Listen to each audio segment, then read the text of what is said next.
So you should have already graphed these two equations. I'm going to graph it now so you can see how you did. For that first equation, the number at the back, or the B, tells you where to begin. So you should have started with a point on 15. My number in front of my X tells me how much to rise and run. So these axes are counting by the same thing.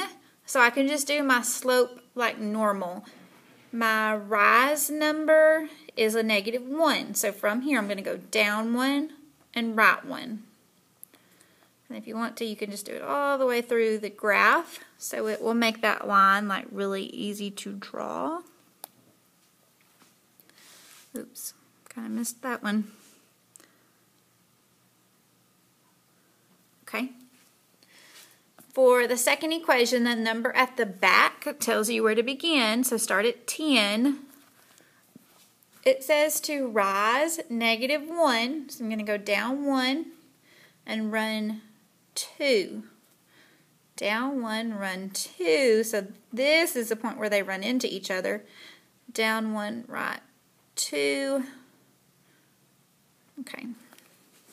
So this one has a slope that is not as steep as the first one. It's a little bit more gradual because it was not decreasing as quick. On D, it says use your graph to tell how many of each question type are on the test. Okay, so I'm going to look for the point where they intersect. So this point right here is at 10, 5. So write it out beside it.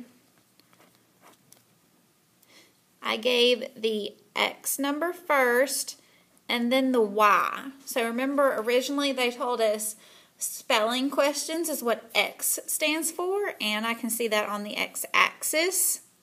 So it's saying that there were 10 spelling questions. They said Y stands for vocab, and it's labeled over here on the Y-axis.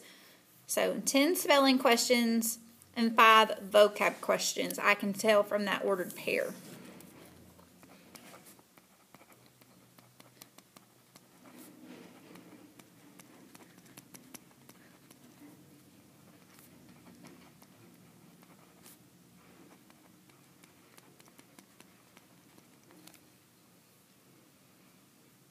When you graph a system of linear equations, why does the intersection of the two lines represent the solution of the system? The point will make both equations true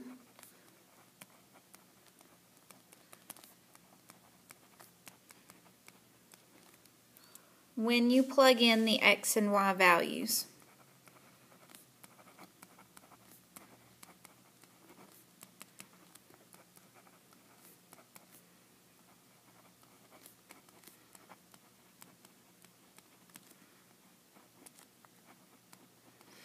The point will make both equations true whenever you plug in the X and Y values. Okay, so make sure that this one is glued down in your notes. Then you're going to come to my desk and get this practice page. And so the next video will show you how to do the practice.